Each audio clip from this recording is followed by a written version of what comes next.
Bom, muito boa tarde a todos e a todas. Sejam todos muito bem-vindos. É uma honra poder participar desse momento aqui com vocês. Meu nome é Bruno Portela. Eu sou coordenador do time de prospecção e oportunidades na Fundep e terei a honra e o desafio de fazer a moderação e a mediação desse painel, que vai versar sobre fontes alternativas de financiamento para as fundações de apoio.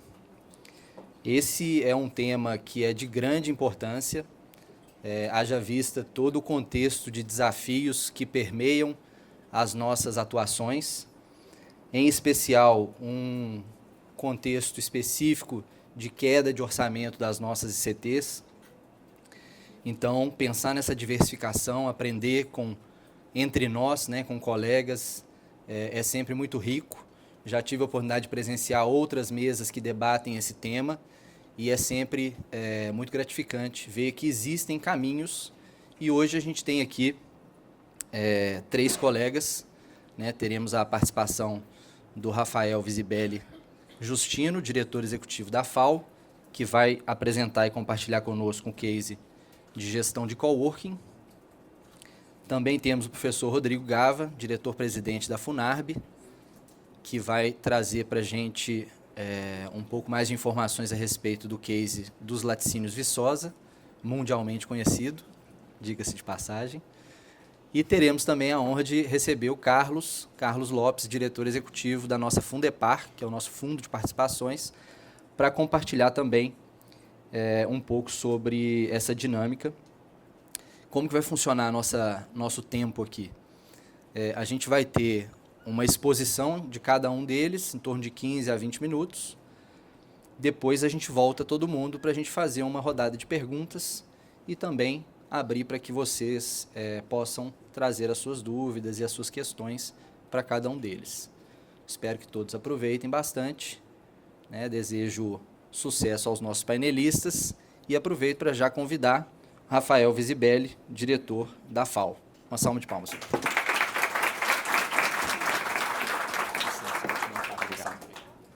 Boa tarde, pessoal. Antes da gente começar, eu gostaria de agradecer o convite da Fundep e do Confis, a pessoa aqui do Bruno, e também dizer que é uma alegria poder debater um tema tão importante com o Rodrigo e com o Carlos. É um tema que é muito essencial nos dias de hoje para as fundações de apoio. Haja vista o cenário que a gente vem enfrentando, principalmente em questões de financiamento de recursos e da dependência de despesas operacionais administrativas. Eu sou Rafael, sou diretor executivo da FAO há 8 anos, sou colaborador da Fundação há 25 anos. Então, vou trazer um pouco do histórico nosso, que culminou no nosso case de sucesso. Eu vou falar um pouco de como a FAO transformou um espaço em estratégia. Tá? A FAO, para vocês, só para a gente situar, uma fundação de apoio localizada no município de Uberlândia. Nós atendemos a Universidade Federal de Uberlândia, fomos criados pela universidade, por seus professores e colaboradores. Em 82, completamos 42 anos. Nós atendemos 7 instituições de ensino, universidades, ICTs e Instituto Federal. A UFO é a nossa principal apoiada. Em Minas Gerais, nós ainda temos a UFTM de Uberaba, Instituto Federal do Triângulo Mineiro de Uberaba, e a EBSER, que é o Centro de Pesquisa do Hospital de Clínicas da Universidade Federal de Uberlândia.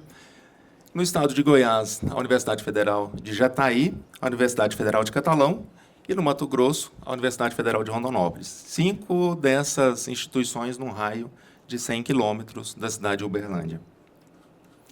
Para a gente falar de como a FAO teve sucesso numa gestão de um espaço, que é a sede da Fundação, isso aconteceu devido aos desafios financeiros que nós enfrentamos de 2012 a 2018. Tá? Isso que eu vou trazer é uma característica da FAO. Algumas fundações do Estado de Minas, principalmente, também passaram por alguns desses períodos.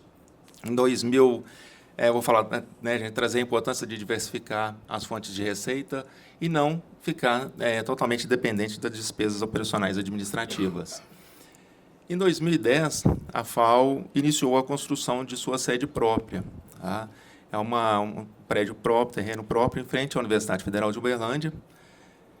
Em 2012, quando a gente estava prestes a finalizar a obra, nós tivemos um golpe importante, que foi uma liminar do Ministério Público Federal, através de uma ação civil pública, que proibiu a cobrança dos custos de pós-graduação.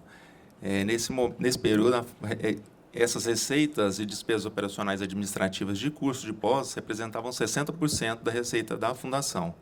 Então, isso foi um duro golpe. Nós conseguimos, ainda com recurso em caixa, finalizar o prédio, continuar com a obra. Em 2014, nós tivemos uma crise da Petrobras. A Universidade Federal de Uberlândia é um grande polo na engenharia mecânica, na engenharia química, de projetos de P&D, a maioria deles financiados pela Petrobras. Então, em 2014, por conta de Lava Jato, toda a crise impactou a Petrobras, que impactou o financiamento de projetos, e a gente também tinha uma grande dependência de projetos de P&D Petrobras. Em 2017, nós concluímos, a duras penas, o prédio. Não estávamos preparados para a mudança, para assumir toda uma estrutura, né, e toda uma despesa que demandaria do imóvel. Porém, o Ministério Público determinou que a fundação ocupasse o prédio. Então, nós tivemos que, em 40 dias, sair da sede onde nós estávamos, que era um prédio da Universidade Federal de Uberlândia, para ocupar a nossa sede, que é um prédio de 2.284 metros quadrados. Em 2018, quando a gente tinha acabado de assumir a sede, nós tivemos uma crise que impactou muito as fundações do Estado de Minas, principalmente as fundações médias e pequenas, que foi a crise da FAPEMIG, né? A FAPEMIG, ela ficou quase 3 anos aí, né, sem repassar recursos para as fundações. E no Estado de Minas, são recursos que giram muito, é um recurso importante para fluxo de caixa das fundações pequenas e médias, né? Na FAO não foi diferente. E qual foi o primeiro passo que nós demos, né?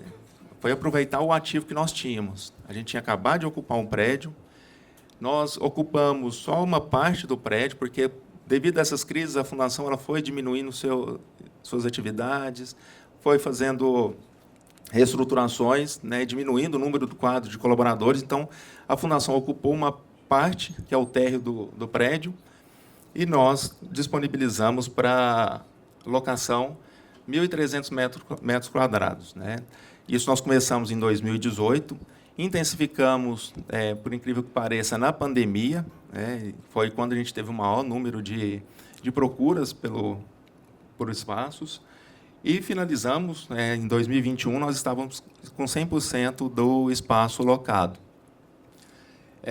Então, assim, nós aproveitamos toda essa consolidação que a gente tinha, né, que nós temos com a gestão de projetos, né, para atrair empresas que queriam fazer parcerias com a Universidade Federal de Uberlândia.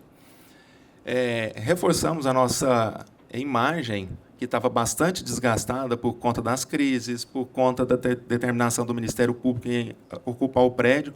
Então, isso ajudou a fortalecer a nossa imagem, porque nós começamos a dar conta de toda a despesa do prédio.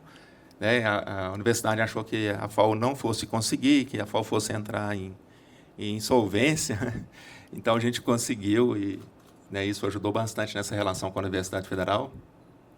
E a ocupação compartilhada, hoje ela é 100% do prédio, são 7 empresas além da FAO, e no ano de 2014 gerou uma receita de R$ 510 mil. Né? Eu sei que é muito pouco, comparado com receitas de outras fundações, mas é um recurso que é revertido para o prédio, para a manutenção e melhorias do prédio. Isso representa em torno de 6% da receita da fundação anual. E, mais recentemente, a gente deu outro passo, né, que foi aproveitar uma estrutura. Era uma empresa de tecnologia que estava alocada no prédio. Ela mudou a base para Belo Horizonte e desocupou a maior sala que nós tínhamos no prédio, 90 metros quadrados, uma sala e nós deixamos essa sala em stand-by, com a intenção de criarmos um cowork para atender inicialmente uma parceria com o TecnoUFO e o CIAEM da Universidade Federal de Uberlândia.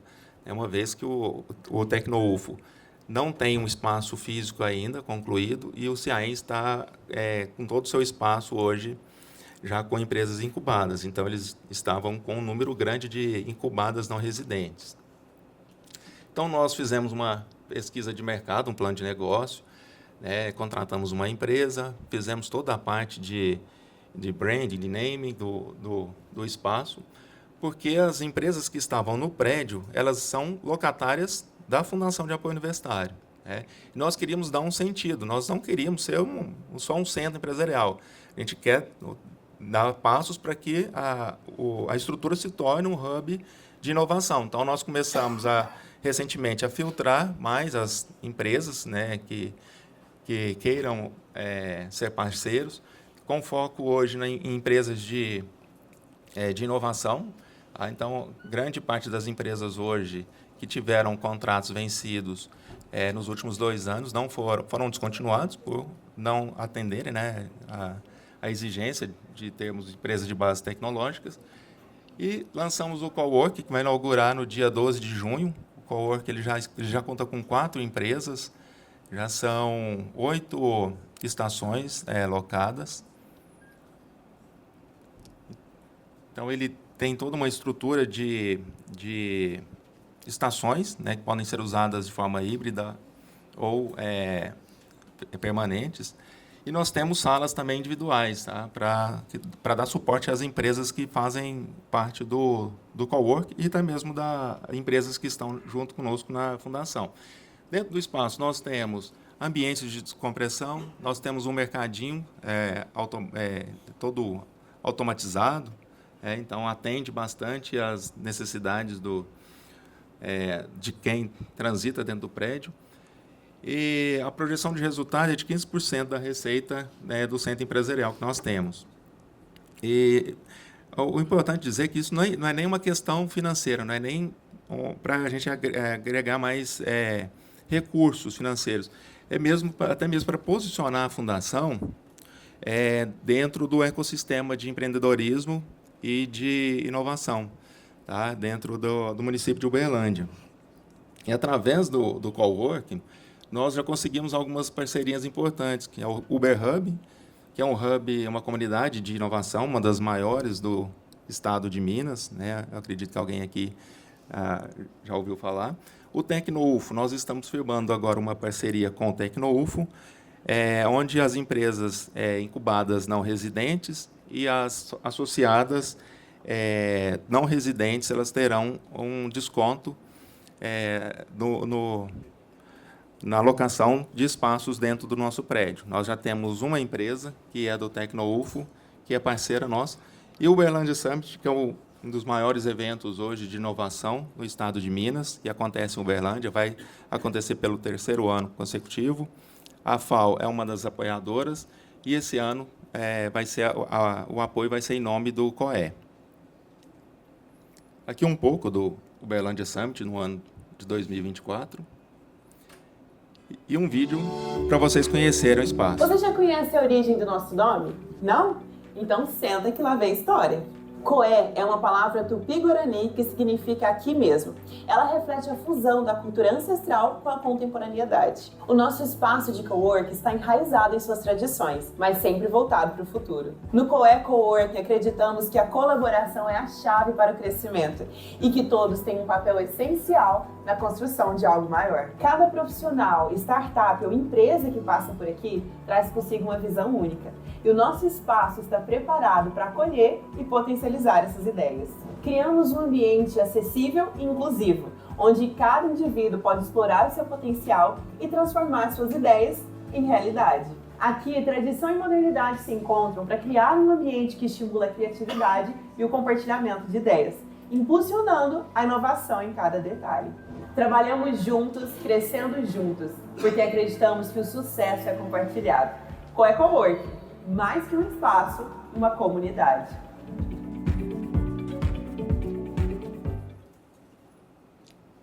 Então é isso, do COE e do Centro Empresarial, a nossa intenção é tornarmos um hub de inovação nos próximos 2 anos e continuar explorando bem esse ativo que nós temos, que é o espaço físico da Fundação. E outras iniciativas, essas mais recentes, é que a FAO tem começado também a entrar no mercado de cursos próprios, né? Nós fazemos já a gestão de cursos para a Universidade Federal de Uberlândia, são cursos de pós-graduação e cursos de extensão. E com esse know-how que nós adquirimos, nós temos uma landing page de cursos, nós trabalhamos a captação de leads e nós também trabalhamos a cobrança dos inadimplentes, né, tanto de cursos de pós-graduação quanto de cursos de extensão. E agora eu acho que desconfigurou um pouco o slide, mas dá para vocês entenderem. Nós estamos com um curso agora de licitação, com obras em serviços de engenharia. Vai acontecer no mês de agosto, 7, 8 e 11, de forma híbrida. Aproveito para fazer a divulgação. Então, essa é uma iniciativa que nós estamos iniciando, começando agora, e a gente espera que dê frutos, né? Então, o mais recente, né, e um pouco mais famoso, é o Café Porandu. O Café Porandu é uma parceria da FAO com o grupo da Semente à Xícara, que fica no campus de Patos de Minas, é um campus avançado da Universidade Federal de Uberlândia, em parceria também com 4 grandes produtores de café do Cerrado Mineiro. Então, nós estamos trabalhando esse produto. Ele ainda está numa fase bem inicial. O objetivo dele é utilizar pesquisa, né, com inovação, inteligência artificial, com sequenciamento de DNA, para que a gente continue com essas parcerias com os produtores e, em breve, a gente lance um produto da Fundação em parceria com a Universidade Federal de Uberlândia. E todo mundo que procura a FAO fala, tem que fazer igual a FUNARB. Eu falei, gente... Aí a gente fica numa pressão muito grande. Nós temos parceiros já com o SEBRAE, o MCTI, a FAPEMIG. Isso tem impulsionado bastante também, principalmente a parte de pesquisa do café. E eu espero que em breve a gente, né, nós tenhamos aí nos próximos Enfasud, ao invés, vocês vão receber um doce de leite e também um café Porandu, né? Nós vamos sortear uma garrafa, uma garrafa com o grão, um dos melhores grãos que foram selecionados no ano de 2024, tá? Nota, se eu não me engano, 87. Então, um café muito especial mesmo. E nós vamos sortear em outro momento ali da plenária. E, para finalizar, peço que vocês nos sigam, nos conheçam melhor através das nossas redes sociais. Daí, nas considerações finais, dizer que as formas alternativas de financiamento, elas não são apenas complementares, elas têm que ser estratégicas, né? Porque, senão, pode ser um tiro no pé e a gente, né, ao invés de você estar buscando fontes alternativas de financiamento, a gente está adquirindo um compromisso que pode virar uma dívida ou um compromisso que a Fundação não dê conta de atender.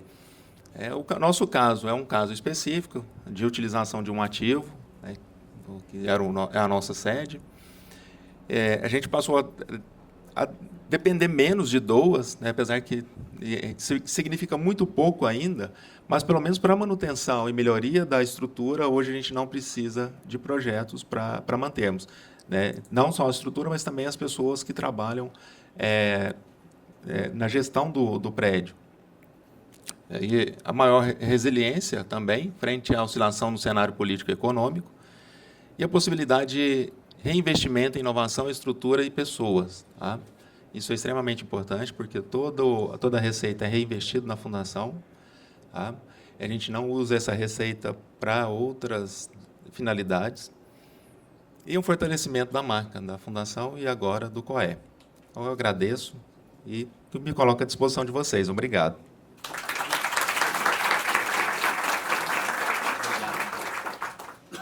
Bom, muito obrigado, Rafael. Excelente. Acho que a gente ganhou alguns bônus aqui, né? Além do coworking.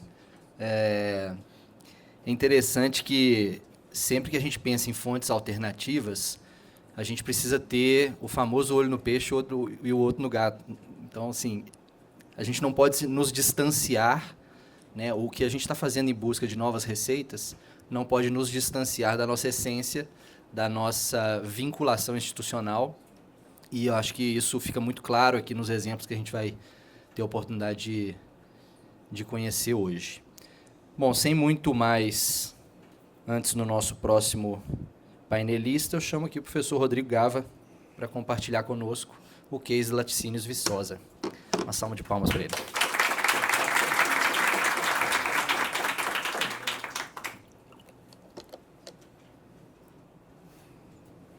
Bom, boa tarde mais uma vez a todos. Obrigado, Bruno, em nome da FUNARB e de vários que aqui estão presentes. Agradecer o convite. A FUNARB fica muito escondida, né, numa cidade muito escondida. Então, sempre que a gente tem a oportunidade de trazer um pouco do que a gente faz, é muito bom, né? Acho que, inclusive porque a gente tem uma experiência de acumular muita má compreensão. O doce continua sendo para muita gente da universidade. Na verdade, ele nunca foi da universidade. De certa forma, sim, mas eu vou tentar explicar isso hoje e, inclusive, fazer um bônus já de origem, tá? Porque quando eu fui convidado pelo tema, né, ou sensibilizado pelo tema, eu fiquei com essa sensação aí. Um pé aqui, outro pé ali. Como assim formas alternativas? Por quê? Porque eu não enxerguei a nossa situação, né, da FUNARB como uma situação que possa ser modelo, um benchmarking para as demais fundações, porque eu não sei o quanto ele é replicável. Então, essa é a primeira observação que eu acho fundamental, e eu até vou tentar inverter essa lógica. A minha tese não é exatamente a de formas alternativas a partir da FUNARB, mas como a Universidade Federal de Viçosa encontrou uma forma alternativa de resolver um problema dela, que permanece até hoje, com várias universidades, que é liquidar, né, bens para o mercado. Então, esse é um resumo da história. Então, além desse estranhamento inicial que eu tive, falei, como é que a gente vai falar? Então, eu não vou falar só do laticínio, porque a gente também tem um supermercado, né? Temos outras atividades aí que podem também inspirar vocês a terem uma ideia de outras fontes que não exclusivamente os projetos de pesquisa, né, ensino, extensão e inovação que passam pela universidade. Bom, enquanto eles colocam ali, meu nome é Rodrigo Gava, como foi anunciado, eu estou na FUNARB desde 2012, porque eu fui 6 anos conselheiro, acumulei em torno de 1 ano e 8 meses como presidente do conselho, e tem um fato marcante, eu gosto de falar isso, é porque o nosso estatuto naquela ocasião estava há mais de 10 anos defasado. E minha primeira reunião, quer dizer, a última reunião do anterior, a minha primeira reunião como conselheiro em 2012 foi a última do presidente do conselho de então. E ele se despede fazendo um apelo para a gente atualizar, porque a FUNARB, para crescer, para se modernizar, precisaria ou reorganizar ou repensar seu estatuto. Bom, passaram-se ali vários anos, aí lá para 2016, mais ou menos, me pressionaram dentro do conselho, que a gente elege dentro do próprio conselho, para ser presidente. Eu arrumei uma bela desculpa, que eu já estava com o meu pós-doc encaminhado. Eu falei, se não sair bolsa, eu permaneço. E por uma condição eu topo ser presidente. Só que entrou um governo que cortou bolsa, né, em 2018, a gente não tinha bolsa de nenhuma espécie e tal, eu fiquei meio tive que honrar minha palavra. E aí fiquei, mas eu falei, a condição é que a gente monte grupos para estudar, envolver com a jurídica da FUNARB e reformar esse estatuto. Isso é um passo número 0 aqui dentro. Ok? Depois de ser presidente do conselho, né, quando a gente fala muito em comissões dos conselhos, eles vão te colocando, vão te empurrando, aí começaram a me convencer, né, a ser ali, me candidatar a diretor-presidente. E aí, quando eu assumi essa cadeira, eu descobri que eu conhecia muito pouco, apesar de 6 anos no conselho, porque é muito diferente, né? Tipo, quando a gente vê o nosso CPF, uma orelha o CPF e outras obrigações da FUNARB, você não acha lugar no travesseiro. Isso eu sinto até hoje, mas com muito mais segurança do que antes. Mas meu primeiro pensamento foi, é assim que funciona mesmo? Fundação de apoio e tal, mas laticínio, supermercado. E existia uma cultura também de dúvidas sobre isso. Acho que muita gente deve ter essa dúvida. Acho que a curiosidade de entender isso como fonte alternativa deve ter enchido a sala, porque como é que eu faço isso, né? Então, além dessa dúvida, já funcionou sim, vamos continuar. Conforme você vai entendendo melhor o sistema, né, você vai entendendo as formas que você pode tentar facilitar os caminhos dessa estrutura peculiar, eu pensei assim, então vamos fazer. Mas o que a gente precisa fazer para isso não gerar dúvida nenhuma? E aí eu vou fazer 2 observações. Essa palestra minha, de certa forma, é a continuidade da palestra do Dr. José Marinho de manhã, de tarde, né, de manhã ainda, na última da manhã, e também um pouco da professora da face, né, lá na parte da manhã. Por quê? Todo um processo de reorganização que a gente começou a fazer na Funarb, né, o que eu continuei a fazer, foi na tentativa de estar super bem organizado em termos de governança, né, de compliance também, obviamente, para que a gente conseguisse entregar para a sociedade local uma justificativa plena para a gente ter um laticínio e um supermercado. Então, por isso que eu acho que isso sim, né, se eu de alguma forma frustrei vocês com essa fala inicial, eu também acho que vou inspirá-los, estimulá-los a interpretar o nosso caso e tirar proveito, beleza? Bom, então, parte do que vai estar aqui não é eu falar só, Bruno, de laticínio, ele vai aparecer. Mas o que eu vou tentar trazer para vocês é o que, na minha opinião, vem sustentando os nossos crescimentos, né, não exclusivamente com fonte da nossa unidade fundacional, né? Então, a primeira coisa que a gente definiu foi o que a gente quer ser. No nosso futuro, o nosso futuro vai ser movido por que inspiração? O que a gente enxerga lá na frente? E isso foi objeto de muita discussão, né? Eu lembro de ter participado como conselheiro de planejamento estratégico da Funarb, aquilo me lembrou, inclusive, um pouco de organizações militares, né? Imaginei, será que o Papa deve planejar, sim, as coisas, porque é tudo muito longe, distante, você não pode alterar o que está ali. Logo em seguida, a própria Funarb começou a adotar metodologias mais ágeis. Ali eu falei, aqui agora tem rumo. É por aqui que a gente tem que ir mesmo. E essa palavrinha apareceu, excelência. E ninguém sabe exatamente o que é isso, mas todo mundo sabe o que é isso. Porque é um negócio que incomoda, porque nunca está pronto, nunca está o suficiente. Como é que eu falo que eu estou excelente? Eu falei exatamente isso. Não conseguir atingir vai tornar a gente mais próximo disso, e isso não para. Então, a continuidade, né, a permanência, a melhoria contínua é o nosso compromisso. Então, isso todo mundo hoje entende na Funarb. E a gente teve, né, uma preocupação muito grande com isso e ter um propósito.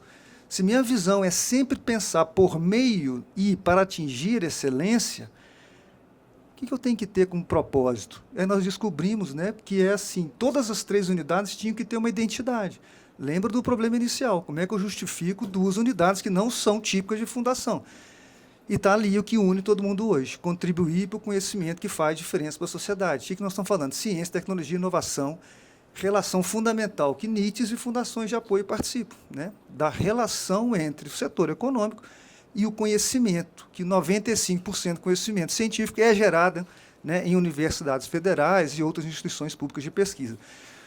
Fundamental ter valores claros. Por que isso é fundamental? Porque quando você entra numa empresa para trabalhar, é muito claro para mim hoje, já com 7 anos de direção, a pessoa naturalmente ela se sente mal ou se apaixona pelo ambiente de trabalho. Porque se ela não tiver dentro, né, do espírito, dos valores de vida dela, os que coincidem com a fundação, você não precisa nem mandar embora. Ela não consegue trabalhar ali. Se ela quer ser racista, misógino, o que for, isso não combina. Nós temos um código de ética. Então a pessoa vai ficar isolada. Ela vai secar e não vai querer continuar ali. E aqueles que têm isso como uma coisa latente, ou os que já se identificam muito bem resolvidos, deslancham rapidamente. Gente, isso é treinamento. Se a sociedade é racista, todos nós somos. E a gente só melhora lutando contra. Então, é isso que a gente propôs lá dentro. Então, sim, eu tenho a nítida percepção da diferença que, ao longo dos anos, isso foi provocando no ambiente de trabalho da Funarb, que tem muito a ver com a palestra, né, de hoje de manhã.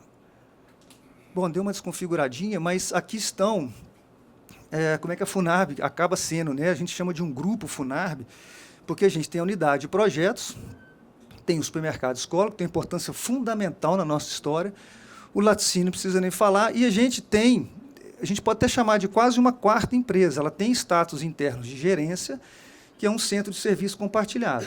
Então, ele vai atender as outras 3 unidades, né? Vai fazer a Funarb funcionar. Então, a gente tem uma TI própria, nós temos um sistema próprio, mas não é só TI, tem a TI de manutenção também, então a parte de recursos humanos, parte de comunicação e marketing, né, parte de patrimônio toda, então, sim, finanças, contabilidade, tem toda essa parte de geração de serviços que a gente precisa para funcionar, está no Centro de Serviços Compartilhados. Tá? Vocês vão notar, apesar do probleminha que deu aqui de configuração, que as unidades têm todas uma forma delas contribuírem para aquele mesmo propósito. Então, vai ter sempre a ver com qualidade na produção de produtos. E olha o finalzinho. Apoiando a comunidade científica e acadêmica. Então, nós temos, nas duas unidades, um sobrenome para falar que elas são filhas da mesma mãe. Se a mãe é a fundação, os filhos são fundacionais. Então, nossas duas unidades têm infraestrutura exclusivamente, né, não exclusivamente, mas totalmente pensadas para gerar apoio à pesquisa, ensino, extensão e inovação da Universidade Federal de Viçosa. Salas de aula prática e teórica. Na prática do laticínio, nós temos a redução de todas as máquinas usadas nos processos de produção, do doce e da linha de frios, que pouca gente deve conhecer, porque ela é mais regional. Tá? No supermercado, a mesma coisa. A gente conseguiu fazer uma ampliação vertical, estava difícil negociar horizontal, já contornamos isso recentemente, mas para fazer o quê? Para ampliar e a gente também ter sala de aula. Já tinha uma teórica, criar uma prática. A gente tem já estudantes de mestrado, doutorado, graduação, TCCs que circulam. Vocês vão ver ali, ano passado, 24, passaram quase 6.000 alunos pelas 3 unidades. Então, tudo a ver com o que o José Marinho falou pela manhã, as preocupações em eu gero lucro que é bom, né? Um superávit benéfico à sociedade. Primeira delas, a que a gente tem o credenciamento para funcionar, mas vocês também vão ver que a gente tem números fora dali. Essa aqui é a sede, né, da unidade. Essa é a reta chamada Avenida da Agronomia, o Vale da Agronomia. Aqui está a Funarb, né, nesse prédio, ali um auditório, e lá para frente está o supermercado, dá para ver melhor aqui. Quem conhece Viçosa tem essa avenida P.H. Rolfes, né, do Peter Henry Rolfes, primeiro reitor da universidade, que veio dos Estados Unidos. Então, você tem ali uma via alternativa para a Lagoa e chega no supermercado escola, nessa mesma Avenida da Agronomia, lá no fundo daquele prédio que eu acabei de mostrar, é a sede, né, da unidade de fundação, unidade de projetos, e tem uma continuidade da P.H. Rolfes que vai dar no laticínio escola. E aqui eu já destaco uma fonte alternativa, sim, mas por causa da universidade. Vocês estão vendo aqui, ó, o EP em suinocultura, Departamento de Zootecnia, UFV. O que são as UEPs? É um problema histórico que fez a Funarb existir a partir de um problema do supermercado, que não era o supermercado, era um postinho de abastecimento. Então, uma história rapidinha. Estou com medo de arrebentar com o tempo, mas vamos lá. Viçosa, a UFV tem 6 vilas dentro do campus. 5 vilas de servidores, imagina, ela surge como veterinária e agronomia. Tem que ter sítio, tem que ter gente para capinar, para limpar, para criar o porco, criar o peixe, e por aí vai. Então, tem vilas espalhadas para servidores da época. Nenhum hoje mais tem código de vaga, então assim, estão acabando, mas era assim. E uma vila de professores com 53 casas. Então, fazendo a conta, mais ou menos, uns 350 pessoas viviam ali. Os alojamentos, que são 5, se eu não me engano, já naquela época suportavam 1.150, né, dormitórios, assim, leitos para pessoas morarem. Nós estamos falando de quase 1.500 alunos, e quando a Funarb surge em 1979, tá, que a gente surge justamente, a Funarb é criada para fazer a liquidação de um tal postinho de abastecimento. Por que tinha esse posto de abastecimento? Que esses 1.500 pessoas não tinham asfalto, quando chovia, desciam de barro para ir num raro mercado da cidade e voltar carregando aquilo para casa. Só nem tinha carro direito. Então, a realidade é muito específica. Então, assim, nós somos criados, olha só, a lei de fundação está na década de 90. Nós estamos falando de 1979, uma realidade muito específica que aconteceu com a gente. E isso o Ministério Público entendeu, né? Eu vou chegar nele. Mas a gente surge em 1979 para poder liquidar essas vendas, porque não há lei que suporte no direito público a universidade vender nada, né? Então, a fundação é criada, a Fundação Arthur Bernardes, com fins privados, para poder vender aquilo. Os enlaces jurídicos mal, né, explicados, à época também havia, né, uma distância, não sei se a distância de Viçosa para o mundo do controle ajudou um pouco, o contexto era muito diferente, regime militar. Então, a gente começa assim. Um ano depois, 1980, uma sala de aula prática de fazer produtos lácteos para 2 cursos da universidade, lá no Departamento de Engenharia de Alimentos, tem o mesmo problema. Você faz a manteiga, você faz o queijo, você faz o iogurte, e o que faz com isso? Não pode dar, não pode vender, não pode fazer nada. Põe na fundação de apoio, uma instituição terceiro setor com fins privados. Pronto. Né? Uns 3 ou 4 anos depois que vai começar a operar os primeiros projetos, né, que a gente vai conhecer hoje com muito mais amadurecimento. Tá? Então, essa é a origem da Fundação Arthur Bernardes. Tá? Então, só para terminar, essas UEPs, que foi um caso, recebemos várias visitas, né, foi o primeiro caso que uma ICT federal resolve o problema de liquidação de produtos ligados à produção científica. Então, são unidades específicas que você tem aula prática, basicamente, e também tem tanta infraestrutura tecnológica que pode ser usada para fazer pesquisa. Né? Você tinha lá o melhoramento genético de gado de leite. Será que a vaquinha, o bezerrinha que nasceu, né, a novilha, vai gerar, será que está incorporada nela a boa genética?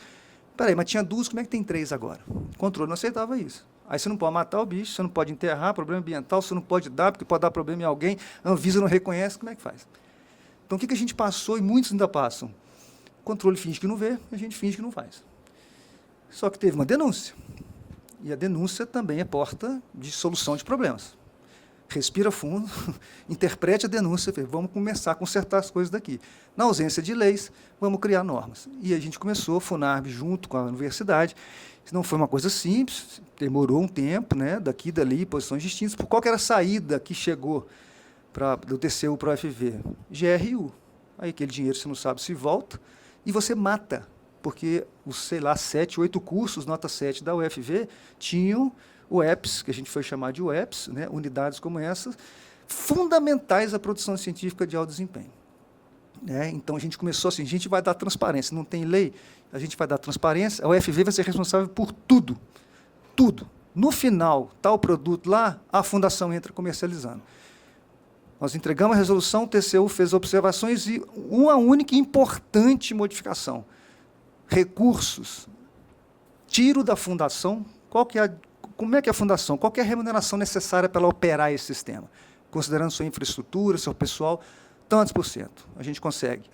Beleza. E o resto, 100% do restante vai para essa unidade. Então, nós temos 36 unidades hoje, com um planejamento orçamentário para ser gerado em 2025 de torno de quase 6 milhões. Isso é uma fonte interessante, né? Para a fundação, mas principalmente para a universidade, porque isso não tem fim. E o problema da GRU é mais grave ainda, porque ali não tem só recurso do orçamento federal. Tem recurso privado, que entra no meio de uma pesquisa, tem de fundação de amparo do Estado. Como é que a gente vai colocar tudo num balaio? Então, a solução hoje já está amplamente, né, disseminada no campus. Tem quem tiver curiosidade, entra no site da UFV, pode pôr no Google, vai chegar lá na diretoria de governança institucional. Tem a norma lá, tem os passos, tem tudo como é que foi feito e aprovado. Então, isso acabou, né, destacando que tem muitas UEPs hoje em amplo funcionamento. Eu, professor Olindo, que está aqui, né, com a gente, José Reis, a gente está, né, na direção. Essa foto vai ser ilustrativa para o nosso organograma, porque a gente eliminou um cargo de diretoria, que eu achei um passo fundamental para a Fundação, considerando o nosso caso, Viçosa. Eram 3 diretores. Diretor-presidente, Ciência, Tecnologia e Inovação e diretor administrativo e financeiro. Numa universidade onde 80% a 90% das competências são agrárias, quantos professores têm formação administrativa e financeira? E se são poucos, só serão eles os possíveis candidatos? Achei aquilo muito sem sentido. E as experiências anteriores mostravam que era mais uma ampliação da capacidade de você articular a votação para ser eleito do que uma competência diária, que a Fundação não pode abrir mão. Então, eliminamos, por reforma daquele estatuto lá, atrás, 2016, esse cargo, ficaram só 2 diretores como proposta, e o José Reis, que apareceu naquela foto, também está aqui, se tornou o cargo CLT, né, mais próximo da diretoria, como superintendente. Então, a parte financeira, como especialista, com formação contínua na área, deu para segurança muito grande, não só para a gente, mas para os futuros diretores que forem tocar. Então, a gente tem um conselho lá em cima, né, a parte de direção em azul escuro, toda a parte cinza, aqui aparece parte do centro de serviço compartilhado, mais próximo da direção, e o restante serviço compartilhado. Então, aqui, financeiro, contabilidade, pessoal, departamento pessoal, né, infraestrutura e patrimônio, tecnologia da informação, ali as unidades de projetos, mais à esquerda, laticínio e os mercados. Estrutura enxuta, né, com muito relacionamento, a gente, 3 em 3 meses, revê o planejamento, as ferramentas mais modernas permitem com que a própria equipe comece a alterar, dependendo do grau de gravidade, a diretoria convocada, dependendo da solução, é feita dentro das próprias, né, seções, dos núcleos que identificam os problemas. Tá? Aqui é só para falar que a FUNARB não tem nenhuma relação direta de posição na sua direção com a universidade. Mandatos não coincidem, nós nos candidatamos em chapa, e nós somos eleitos por um colégio eleitoral com representatividade dos 4 centros de ciência, mais os 2 campi fora de sede. Né? Então, isso é muito importante, gente, porque dá autonomia. Não existe ingerência da universidade para cima da FUNARB. Isso é sensacional, porque a gente planeja a FUNARB como uma entidade privada mesmo, uma empresa. E já vou anunciar outra coisa. Ao termos duas instituições ligadas, que a gente considera, inclusive, como filiais, a gente também, como fundação de apoio, a cada dia se distancia de uma cultura de universidade pública, que geralmente povoa muitas fundações, como a gente já esteve, e a gente se torna cada dia mais uma empresa preocupada em ter superávit, né, sobrenome ou codinome do lucro no setor empresarial, mas preocupado com isso. Por quê? Porque o laticínio concorre com multinacionais, o mercado concorre com outros mercados regionais com muita força. Então, isso também penetra na fundação de apoio. A gente leva um espírito fundacional para eles, que tem vários ganhos, e a gente também recebe essa ideia. Okay? A nossa diretoria só pode ser reeleita por uma vez e tal, assim como os membros do conselho. Okay? Aí aqui vem coroamento de um esforço gigantesco, que também tem a ver com palestras dadas ontem, que a gente começou em 2019, né, a reformulação, quase a elaboração, de fato, de um código de ética. A FAPEMIG tentou estimular, melhorando a DOA dos projetos dela, com uma planilha. Quem tem algum programa de integridade, compliance, pode gozar de um percentual maior da chamada, infelizmente, taxa, né, porque não é. E a gente falou, não, a gente quer isso na veia, a gente quer melhorar nossa governança. E a gente já estava discutindo nosso código de ética, vamos seguir firme nessa trilha. Pessoal, 2019, foi no meio do ano passado, nós estamos falando de 5 anos, né, que a gente teve uma certificação internacional. José gosta muito de falar, e eu adoro essa frase dele, que é, eu vou fazer o meu programa de compliance, e aí, qual que é o crédito que eu tenho para falar que o meu programa é o melhor, né, está suficientemente bom? Se não, vamos tentar ver como é que é ter o estado da arte de uma governança baseada em compliance. E aí a gente foi atrás de uma certificação internacional, não foi fácil, que a gente demorou mais um tempo, porque estávamos muito perto. Só que a quantidade de exigências de política, de transparência, de você ter como rastrear a documentação, revisão de não sei quantos mil processos, fez a gente pegar um fôlego maior, mas aí a gente conseguiu, né, ter a certificação da ISO 37301. Esse ano teve a primeira renovação dessa ISO, a gente teve a aprovação, então está mantida, e a gente acrescentou a 37001 e tivemos a recomendação dela aprovada pelo analista, ela é anticorrupção. Então, isso dá uma segurança, principalmente quando a nossa equipe vai trabalhar com financiamento internacional ou com alguma empresa privada que quer coaportar recursos. Ah, mas como é que é a governança de vocês? Você mostra esse selinho aí, né? E aí, na mesma hora, a conversa flui, as coisas andam. Então, isso é o coroamento, porque o que foi necessário internamente, eu recomendo, mas dá trabalho. Mas tudo que funciona dá trabalho. E a gente está lá para trabalhar, né? Como foi falado hoje pela manhã. Então, isso aí para a gente é muito importante. Teve que ser montada uma série de estruturas ligadas ao compliance. A FUNARB hoje é completamente diferente de quando eu comecei meu mandato. Aqui alguns dados, né, do Somos Escolas de Verdade, os quase 6 mil alunos que passaram por lá, a gente também, os estágios que a gente oferece, né, principalmente para a UFV, mas não só, tem outras universidades lá próximas. Jovens aprendizes, já tem 3 anos que a gente já também está adotando, não adotamos antes porque não tinha escola para poder formar os alunos, para terem a prática lá, né? E a gente gasta também mais um pouco do que a gente repassa para o UFV na forma de investimento. A parte nossa de compromisso social é muito ativa. A gente, inclusive, esse ano está dando passos novos de sair lá do campus, ir para os bairros da cidade, promover ações, porque a gente já ajuda muito. Hoje a gente está ajudando, se não me engano, 18 instituições carentes na região. Então, é muito do que foi falado hoje pela manhã, né? Muito mesmo, porque assim, é um lucro que é bom de você escutar e bom de você ver, né? Um superávit, na verdade. Aqui eu já falei, né, os nossos planejamentos têm que ser ágeis nesse mundo dinâmico de hoje, as oportunidades, as proibições, as mudanças de rota são diárias, né? Então não dá para você ter um planejamento e ficar apaixonado pelo objetivo que você tinha no final do ano passado, né? Então, isso aqui são alguns números, né? A FUNARB, comparado com outras gigantescas fundações, ainda é tímida, né? Teve aí recursos de projeto em quase 420 milhões, 9 mil pedidos de compras foram processados no Agrega, nosso sistema, 49 mil pedidos pelo sistema, né? Pedidos totais, não só de compras, né? Ações do pesquisador. E, além da UFV, a gente atende 16 outras instituições, dentro das 16, algumas unidades delas, então são dezenas de instituições. Isso dá para a gente credibilidade, experiência, multiplicidade de projetos, ajuda muito. Tá? Aqui, como é que a gente se organizou? A gente é organizado em células de competência, né? Então, tem uma primeira unidade que é voltada para a aproximação, os interessados em fazer projeto, aqueles que já tiveram algum tipo de o sistema financiar gerou uma oportunidade, eu quero saber mais.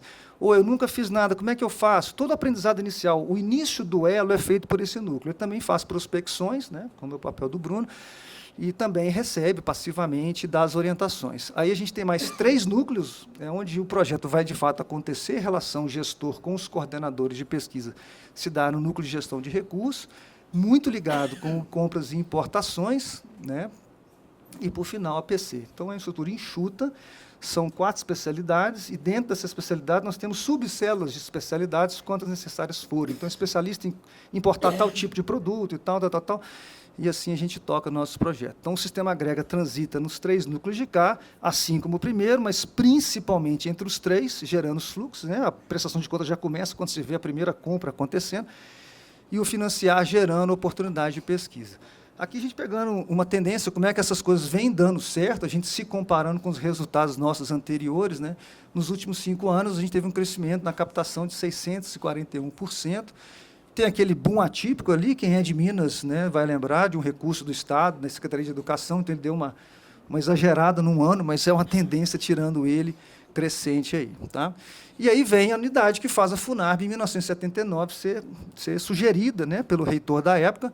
Hoje já está com uma estrutura muito maior. Né? Vocês veem que a gente está no Vale da Agronomia, lá embaixo, Departamento de Agronomia, até lá, várias áreas de pequenos experimentos. 2 laboratórios vai para essa sala, depois vai para as fazendas, mas você vê que atrás está cheio de estufa. Né? Então, nós temos a coincidência. 1979, 45 anos do mercado, 45 anos da FUNARB. Tá? Nos últimos 5 anos, em média, 55%, né, de faturamento e 39% de crescimento. Tem outra característica interessante, pouco provável de alguma fundação ter em torno de 2.500 a 3.000 pessoas entrando nela todo dia.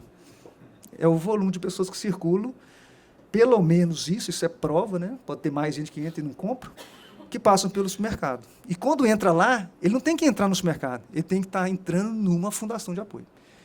Então, vocês vão ver, tem inscrições que lembram isso, nosso açougue tem que ser o melhor que existe, as sessões têm que ser as melhores, a linha de doce, de todos os produtos vistosos estão lá. Então, assim, ele tem que sentir diferença. Então, foi o primeiro da Zona da Mata a ter o self-checkout, para você pagar a sua própria compra. A gente chegou a ter peixaria, aí veio a pandemia, com peixes de mar, no interior de Minas, sempre tentando estourar o estado da arte ali, né, para a gente poder ser referência para os alunos. Né. Daqui uma linha do tempo, como é que era o postinho, né, já numa segunda reforma, aquele negocinho lá em 79, aí vem as demais feições dele até a reforma de 22, que deu para ele um outro status, e a gente não parou. Vem uma próxima slide, vou mostrar. Mas aqui é o e-commerce, que na pandemia foi uma coisa fundamental para o mercado continuar superavitário. Né, que a gente tem uma venda significativa, isso aí vai melhorando a cada dia, é um esquema complexo, né, mas a gente está operando bem e aprendendo muito com ele. E também a comercialização no supermercado dos produtos da editora, dos livros da editora, do portfólio todo que a editora UFV, né, produz. A gente também liquida lá de forma online para o Brasil todo.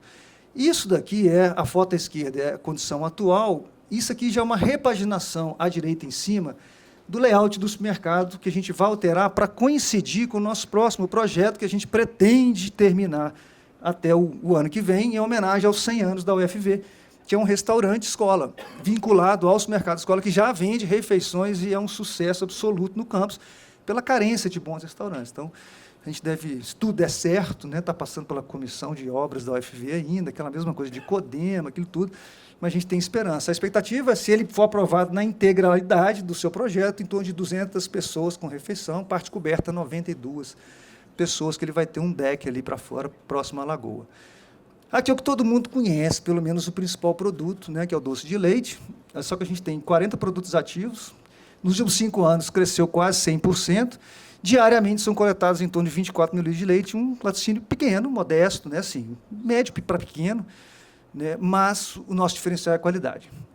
Então, nós temos em torno de 80, fica variando entre 75 a 90 pequenos pecuaristas que recebem 2 programas de extensão. Você tem que ir lá na fazenda, fazer toda uma cuidade daquela, né, de todo o trabalho do leite. Chega lá, o caminhão é lavado, pesado, inspecionado. Se o leite não chegar na temperatura, é descartado, jogado no lixo. Então, assim, é um cuidado gigantesco.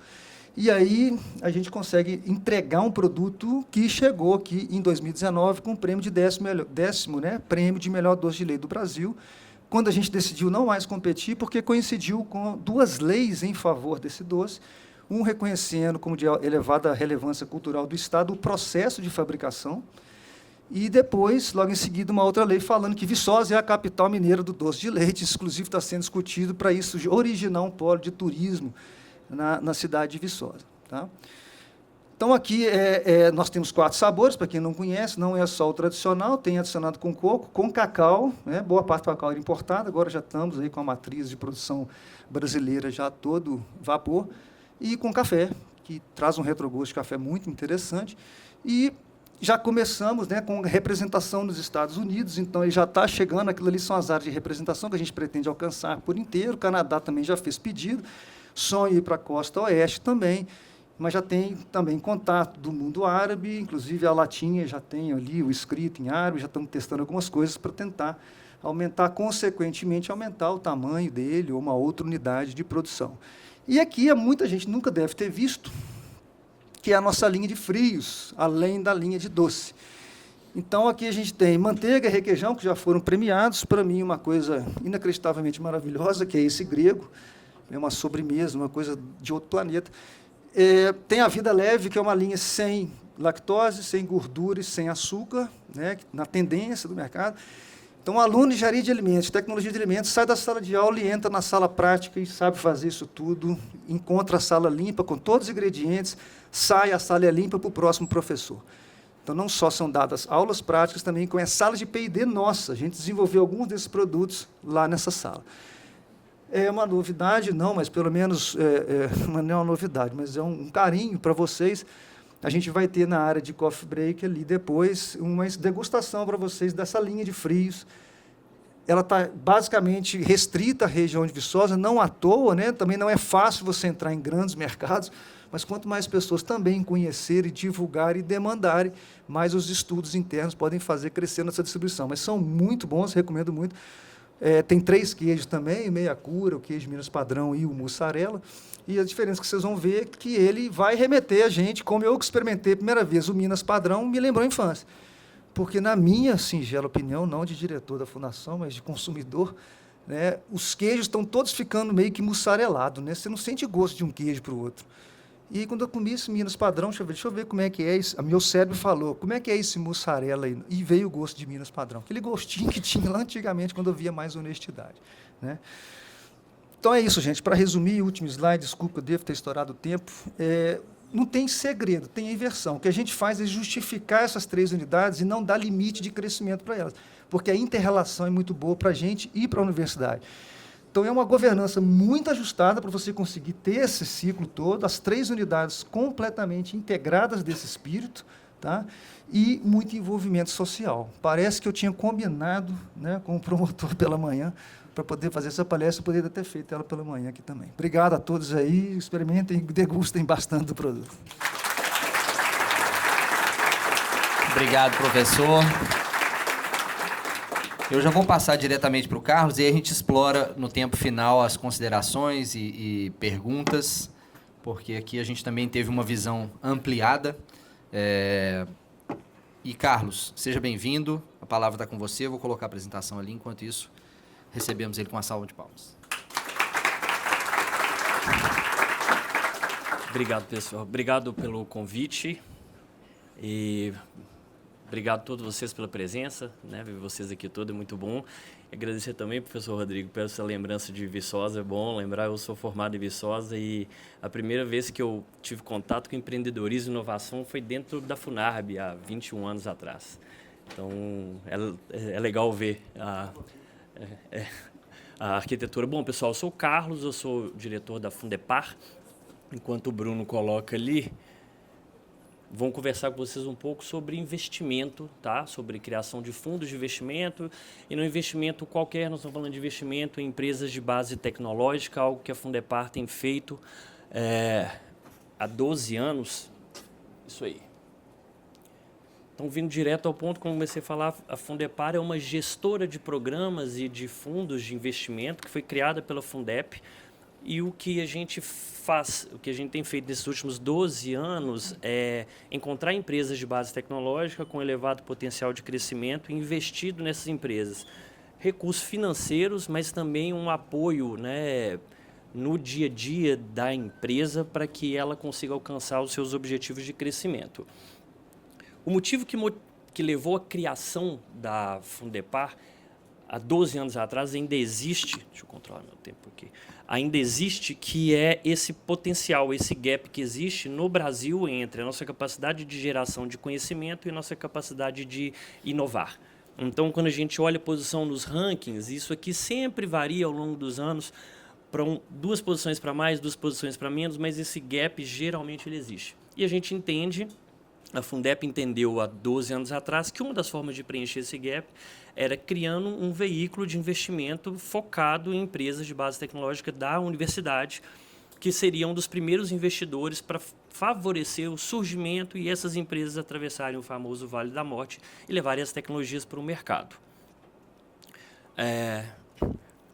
Comigo não seria diferente, também teve um erro aqui de formato. Essa é a estrutura da Fundepar.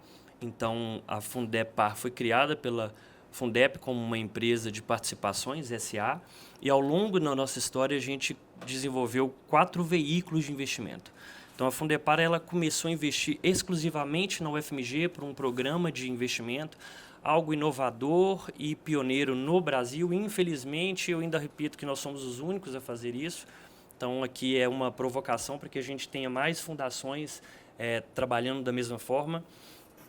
A Fundep faz o aporte financeiro no programa de investimento, a FAPEMIG dobra o capital. Em contrapartida, a Fundepar começa a investir não apenas na UFMG, mas começa a investir em todo o estado de Minas Gerais. Com o sucesso dos primeiros investimentos que foram feitos por esse programa, a Fundepar vai no mercado para captar mais recurso e aí a gente precisa começar a ser mais pró-mercado de captação. Então, a Fundepar cria uma gestora de investimentos, que é algo regulado, específico, para trabalhar com recursos de terceiros. E a gente constitui um fundo de investimento de participações, que é o Seed for Science. Então, a gente sai de uma atuação exclusiva da UFMG para uma atuação em todo o território brasileiro. Tá? No meio desse caminho, a gente também cria, pela experiência que a gente tinha tido em investir em empresas de biotech, quando a gente pega investimento, faz um recorte para empresa de base tecnológica, é uma coisa, quando a gente faz um recorte para biotech, é um bicho mais estranho ainda. A gente entendeu que precisava de uma estrutura física preparada para receber essas empresas e favorecer o surgimento delas. Então, a gente cria com o governo do estado um hub de desenvolvimento de empresas de biotecnologia e ciência da vida chamado Biotectal, que fica aqui em Nova Lima, uns 30 quilômetros aqui de onde nós estamos hoje. E com a evolução do fundo de investimento focado em empresas de base tecnológica, a Fundepar agora começa a olhar para negócios de impacto. Então, além de apoiar apenas empresas de base tecnológica, como foco na originação daquela tecnologia, mas para empresas que promovem um impacto socioambiental positivo. Então, para isso, a gente criou um novo programa de investimento, que é o Arapi, e um programa de desenvolvimento da cultura empreendedora focado em negócio de impacto, que é o Motirô, que está sendo realizado na UFMG como um projeto de extensão, e a segunda turma que está ocorrendo agora. Então, são 50 empresas investidas, atuação em todo o Brasil e 4 veículos. Tá? Antes de falar mais da Fundepar, vamos fazer só um alinhamento e falar o que é esse fundo de investimentos. Tá? Quando a gente fala de fundo de investimento, tem algumas figurinhas então, que a gente precisa conhecer, que é o cotista. Cotista é aquela pessoa física ou pessoa jurídica que aporta recurso financeiro em um fundo. O fundo ele tem um papel de encontrar oportunidades de investimento, selecionar algumas oportunidades de investimento e transformar isso em empresas. E quem faz essa operação de encontrar as empresas é o gestor. Então, a Fundepar, dentro desse desenho de investimento do fundo, do capital de risco, nós somos os gestores de um fundo chamado Seed for Science. Qual que é o trabalho da Fundepar? Então, a gente tem que fazer uma atividade de prospecção passiva e ativa, a gente busca empresas. No Seed for Science, a gente chegou a avaliar quase 3 mil empresas para a gente fazer 13 investimentos. Quando a gente encontra essas empresas, a gente faz um trabalho de diligência técnica, tecnológica, para além da análise do negócio em si. Quando a gente consegue avançar e fazer o investimento, e é um processo longo, tá? aqui está de 4 a 12 meses de referência, a gente não teve nenhum investimento que foi feito em menos de 6 meses, tivemos investimento que demorou até mais do que 1 ano para ser efetivado, e o objetivo, depois que a gente aporta o recurso na empresa, está bem desenhado nessas figurinhas, é promover a aceleração do crescimento dessa empresa, de forma que a nossa participação nessa empresa também se desenvolva, para que a gente venda a nossa participação, obtendo um múltiplo do capital que foi aportado. Então, quando a gente fala de oportunidades de investimento, né, oportunidade de novas formas de receita, esse é o caminho básico quando a gente fala de capital de risco. A gente está falando de um grupo de investidores que aplica recurso em um fundo de investimento. O fundo de investimento tem uma tese específica, tem um motivo de existir, tem um grupo de empresas a qual ele vai colocar recurso, tem um tamanho de cheque que ele investe, tem as regras do jogo bem estabelecidas. O gestor aplica sua competência mais o recurso nas empresas investidas. Em troca, a gente passa a ter participação, que pode ser direta ou pode ser um título de dívida conversível. Aí a gente pode definir qual que é a melhor forma. No futuro, a gente pretende vender essa empresa e retornar o capital com um múltiplo mínimo estabelecido no fundo, para a gente criar o que a gente chama de círculo virtuoso e poder que esses investidores façam isso cada vez mais para a gente desenvolver esse ecossistema. Passando um pouco sobre como que o funcionamento, alinhar alguns conceitos, eu trouxe números muito simples aqui, só para ser bem de exemplo, que é, quando a gente fala de investimento de risco, o nome está falando, tá, pessoal? É investimento de risco mesmo. Nós estamos falando que são 6,8 anos de espera para que a gente tenha um múltiplo, para que a gente tenha saída. A média é de 5 vezes, tá? E aproximadamente 10% do portfólio é que supera o investimento de todos os outros. Então, a gente está falando que a cada 10 empresas, 9 vão dar errado e uma vai dar certo. Esses são os números. E espera-se que esse 10% que deu certo, que ele gere o capital suficiente para pagar todo aquele ciclo que foi colocado. Quando a gente fala de valores médios, é claro que a gente tem alguns casos aqui que vão ficar acima, outros vão ficar abaixo. E um outro ponto que eu quis trazer também, nós estamos falando aqui de fundações do Sudeste, né? Mas não apenas, tem outras de aqui. E um número muito interessante, professor, quando a gente fala Sudeste, 70% das GIPTECs estão localizadas aqui. Isso traz para a gente 2 pontos, né? A relevância do local onde a gente está, mas também a necessidade de ampliar essa atuação para descentralização, para a gente poder atuar em outras áreas também. A gente precisa desenvolver programas de inovação para além de São Paulo, Minas, Rio e Espírito Santo. As principais dificuldades quando a gente fala de captação de recurso ou de empresas, elas estão atreladas ao estágio de desenvolvimento que as empresas originadas na universidade têm, quando elas já precisam de captar recurso, e a dificuldade que a gente tem de transformar o que a gente chama de tecnologia em produto e levar isso para o mercado. Então, nessa fase inicial é onde a gente tem a maior dificuldade para a captação de recurso e a maior chance da empresa dar errado. Como que a gente resolve isso? Isso não é o Carlos, são estudos ao redor do mundo que demonstram que a presença de fundos especializados e ambientes de inovação mais ativos e integrados levam ao maior sucesso de empresas. E é isso que a Fundepar hoje junto com o CTIT. Então, a gente tem um conjunto que forma um ambiente integrado e mais ativo e um fundo focado especificamente em uma única missão, que é encontrar empresas de base tecnológica e aportar recurso. Falei tudo de forma genérica. Antes de vocês entenderem que isso fica muito longe da realidade, aí agora vão vir para o caso prático. Quando eu conto lá dos cotistas que colocam dinheiro em um fundo específico, a gente tem aqui os nossos cotistas do fundo Seed for Science. Então, nós temos aqui juntos um representante da Fundep e um representante da Funarb, que são 2 fundações que já decidiram fazer isso desde 2018.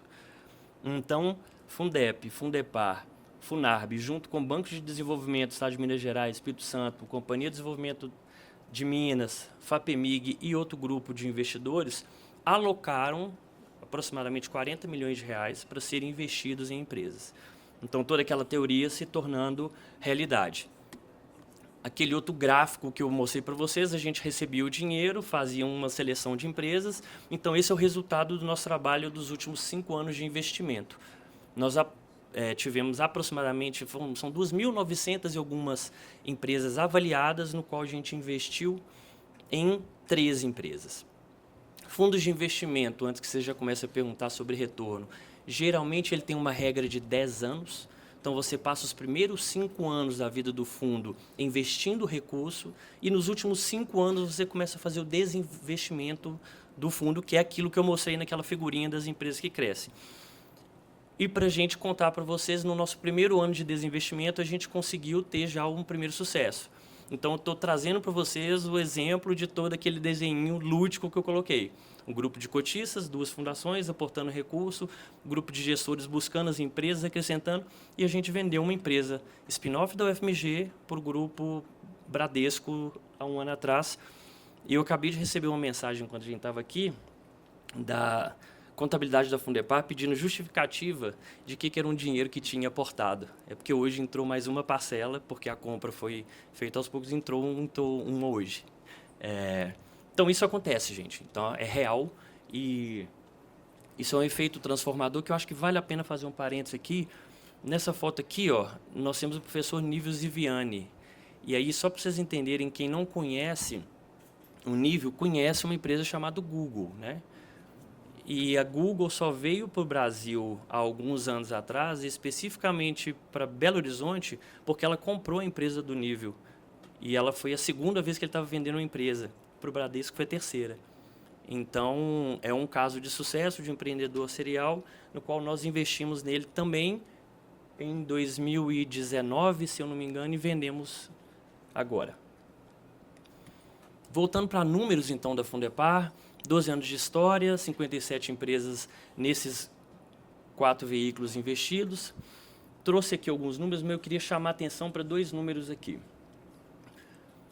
As nossas empresas investidas do Seed for Science, então vou fazer um recorte de 13 empresas, elas geram mais de 200 empregos e ali a gente tem 34% de mestres e doutores. Qual que é a importância disso?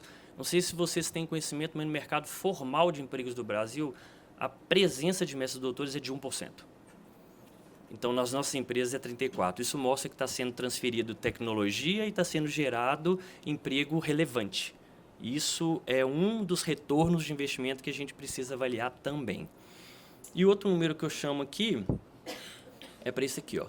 A cada R$1 investido pelo Seed for Science, atraiu 3,88 em novas rodadas de investimento, ou seja, outros fundos, outros investidores que entenderam que as nossas oportunidades de negócio são relevantes e aportaram recurso, e mais 1,5 de subvenção econômica.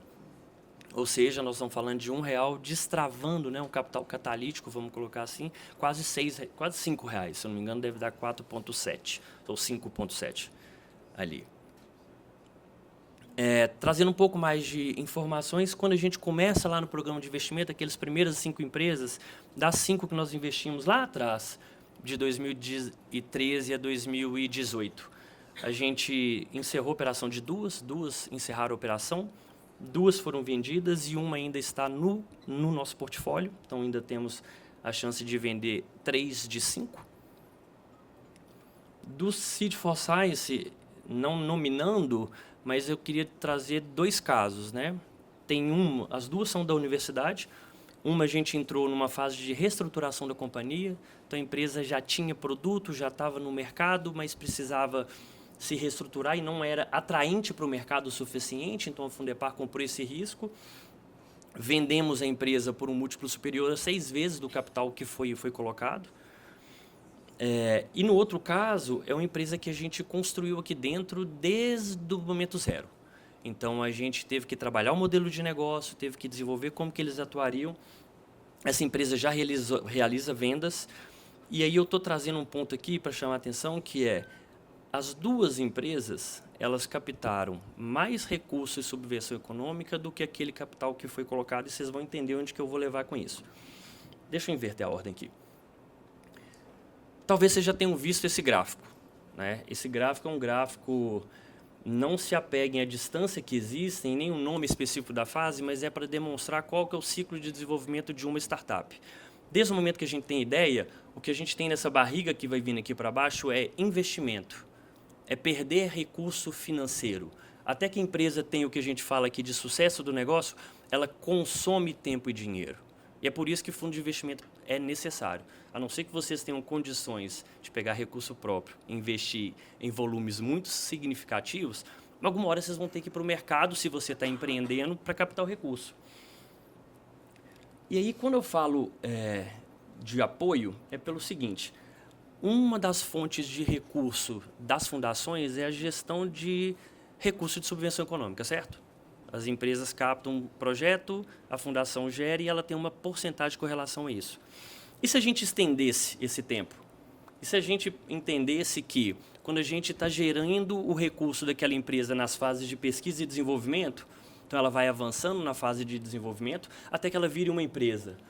Quando ela vira uma empresa, as empresas de origem acadêmica, elas têm muita propensão a continuar captando subvenção econômica. Vocês viram o meu número lá, que cada R$1, as nossas empresas captaram 1,5. E elas ainda continuam mantendo uma relação com a universidade. A empresa que nós vendemos para o Bradesco, a Kunume, ela financia projetos de pesquisa aqui dentro, ela tem parceria, ela paga bolsa. Ela continua captando recursos para continuar desenvolvendo tecnologia em parceria com laboratórios daqui, DCC. Isso significa que a gente consegue, como fundação, ter um ciclo de vida mais longo acompanhando a tecnologia, não apenas durante o período de P&D. Quando ela rompe a barreira das universidades, a fundação vai conseguir continuar acompanhando. Então, era mais ou menos isso, porque investir, né? Você vai ter o retorno do capital investido, a gente tem o apoio ao surgimento de novas empresas, mas nesse ambiente de fundação, eu vou chamar a atenção para um outro ponto. O slide do professor Rodrigo também trouxe isso, mas se você for rapidamente, na aqui veio um erro também, tá, gente? Aqui, ó, entendam Funarb, não sei porquê, era para estar aqui a imagem da Funarb e aí desconfigurou. Que é a mesma informação que o professor trouxe nos slides. Quando a gente busca as fundações que aqui estão, FAO, Funarb ou Fundep, você vai ler apoio à pesquisa, ensino, extensão, inovação, contribuir para as instituições cumpram seu papel, diferença para a sociedade, desenvolvimento no âmbito das suas instituições. Faltou um outro slide também. Quando a gente vai na UFMG, eu não fui nas outras, você também vai ver que na missão da universidade está lá resolver problemas da sociedade, transferência de tecnologia. Então, se a gente for em todas as fundações, nós vamos ter encontrar algumas palavrinhas, né, de desenvolvimento institucional, fazer a diferença para a sociedade, transferência de inovação, transferência e inovação tecnológica, cumprir o seu papel junto à sociedade. Então, na nossa visão, quando a gente está falando isso no âmbito das fundações, não é só uma oportunidade de mais recurso, é quase o papel cumprir a sua missão. A gente está falando de apoio aos investimentos, criação de startups que são oriundas de universidades e centros de P&D. Se a universidade tem isso como missão, talvez seja o papel da fundação apoiar isso, não apenas com a visão de novos recursos. Então, formas de receita, obviamente, múltiplo de capital investido, surgimento de novas empresas e um maior tempo gerindo recurso e, consequentemente, maior volume de recurso para a fundação. Esse é o resumo do que a Fundepar tem feito. Obrigado pela presença de vocês e a gente fica para as perguntas agora.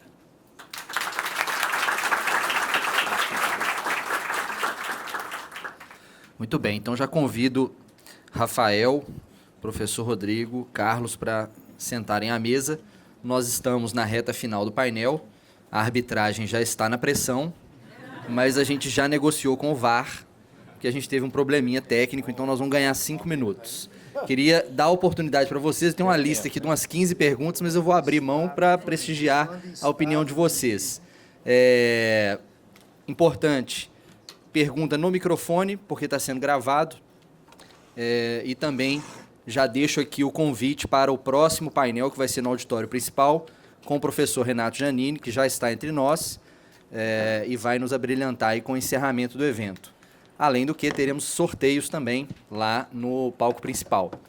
Então, sem muito mais delongas, só levantar a mão, a gente leva o microfone. Já temos uma aqui, outra, mais uma, para fechar 3. Mais uma aqui, ok. Então, só falar o nome, a fundação que representa e a pergunta direcionada, já agradecendo aqui os nossos painelistas pela explanação.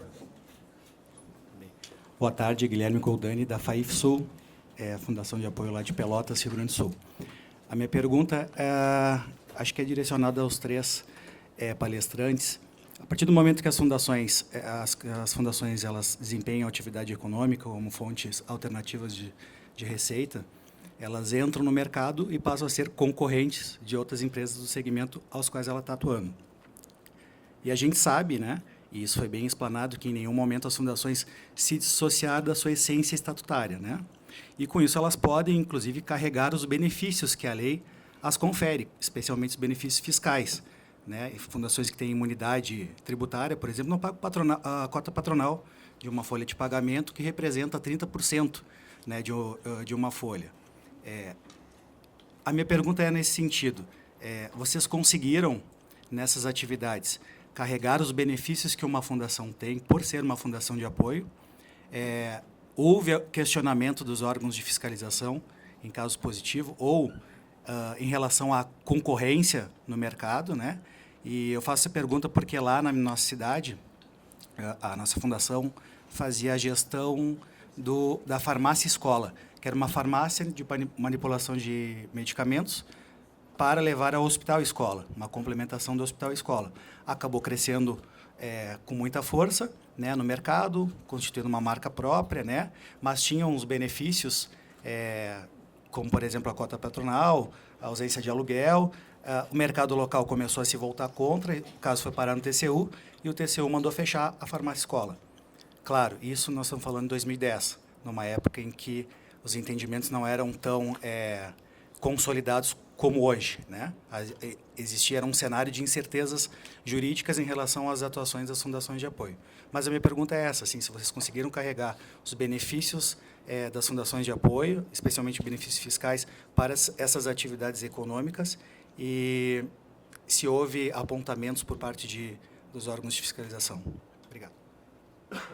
Obrigado, Guilherme. Vou pedir para os nossos colegas que respondam de forma objetiva para a gente ouvir as outras perguntas. Obrigado pela pergunta, muito boa. Claro que já recebemos, mas também assim chega questionamento de concorrentes diretos, né, que denunciam, reclamam de possíveis condições favoráveis.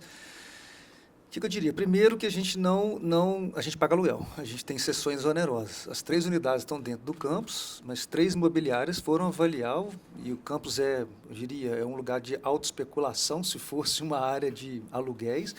Então, definiram um valor, então a gente não está lá sem pagamento de aluguel, né?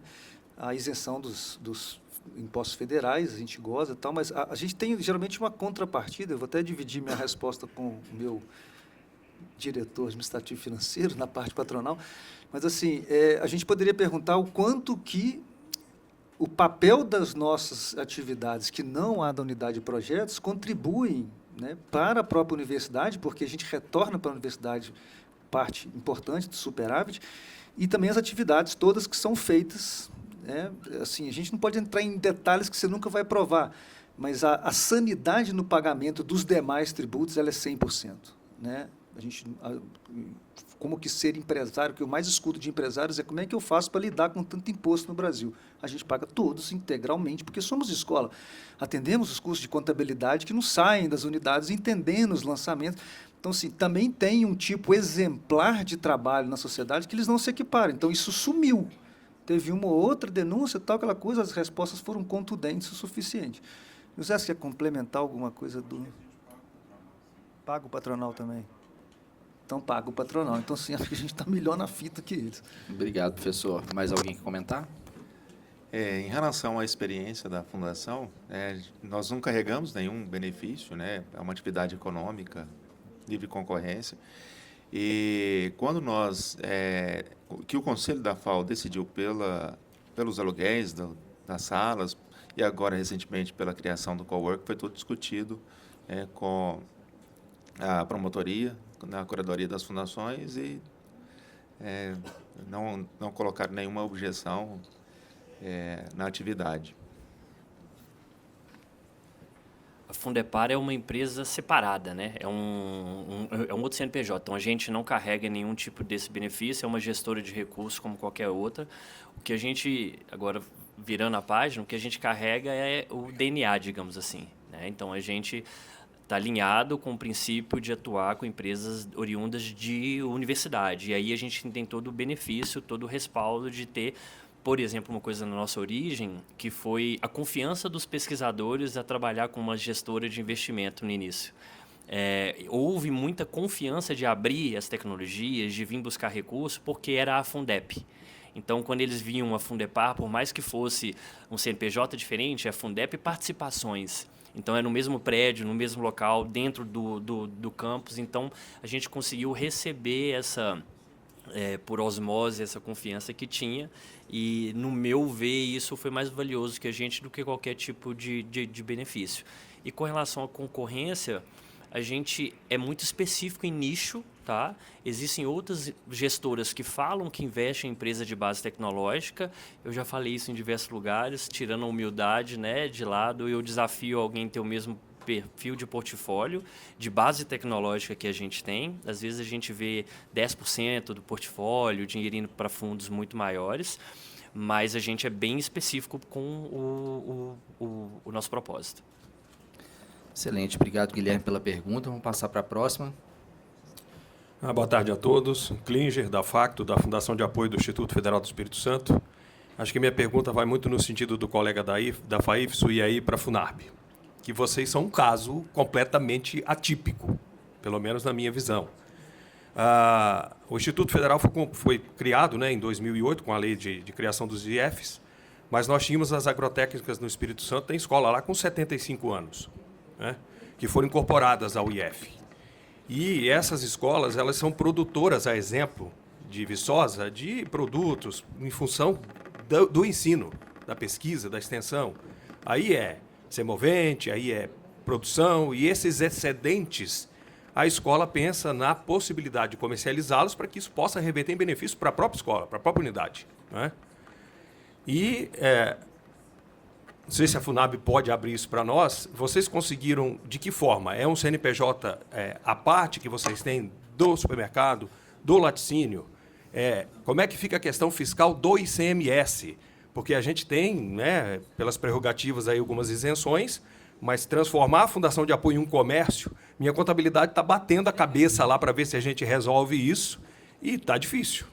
Então, eu não sei se vocês conseguem trazer para a gente aí algumas informações mais claras a respeito. Agradeço já de antemão. Obrigado, Rodrigo. Tá, obrigado. Bom, meus colegas aqui me ajudam na complementaridade, mas o que eu diria é o seguinte: nós somos organizados como grupo em filiais. Então, tem o CNPJ da FUNARB, unidade de projetos, e a gente tem as demais unidades, inclusive o que coordena as webs, com os CNPJ específicos.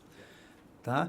Mas paga-se ICMS, paga tudo normalmente. O mercado paga o que tem que pagar e o laticínio também, o que fica isento são os impostos federais. Então, quanto a isso, não tem mudanças, não. Por exemplo, um possível empecilho que foi originado lá na denúncia, Ministério Público Estadual, que vela as fundações. Ele foi entendendo a situação, as circunstâncias. Quando a gente cria um modelo junto da universidade de liquidação dos excedentes de pesquisa, estava todo mundo, né? TCU, Ministério Público Federal, Ministério Público Estadual, o juiz que estava já envolvido com a causa. E foi uma das experiências mais ricas que eu tive, que eu tenho escutado em todos os anos, em todos os encontros do COFIS, e o caminho é esse. Quando nós conseguimos mostrar para todos eles o que é uma pesquisa, o que é o papel de uma hipótese, o que é uma metodologia experimental e suas incertezas, e quanto que isso gera resultados não projetados no início, e o quanto isso é potencialmente transformador da economia e do Brasil. Então, quando todo mundo entendeu que o importante era, não pode, você vai acabar com cursos de excelência. Nós temos uma fonte de renda importante para esses locais. Então, assim, a regulamentação não foi complexa quando eles entenderam que existe uma realidade além das leis. Então, tem uma pergunta que a gente estava discutindo anteriormente, junto ao Bruno, assim, qual que é o maior empecilho? Para mim, o empecilho sempre vai ser cultural, não é legal, não é jurídico, porque antes dele está o ser humano. E a cultura com que as pessoas são formadas é que fazem elas apaixonarem pelo não, com muita segurança das leis, ou entender para que a gente está junto, né? Para transformar o quê? Quando a gente olha nos produtos e suas possíveis transformações, é um problema de você estar focando nos meios ou nos fins. As leis viraram fins, e elas são meio. Você está entendendo? Então, assim, quando a gente ampliar, né, professor Antônio, a gente tem discutido muito isso, levar mais essa discussão, que eu escutei aqui também no Confins, nesse encontro do IFASUD ontem e hoje, eu acho que está aumentando o número de vozes para isso, e a tendência é a gente conseguir.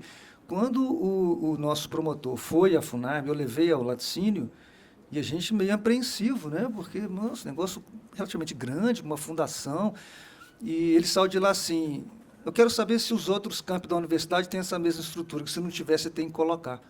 Porque o tipo de profissional que vocês estão colocando no mercado com isso daqui tem que ser homogêneo nas demais unidades da Universidade Federal de Viçosa. Nós saímos com, sabe, uma leveza, falamos assim, esse é o rumo, porque ele teve a sensibilidade.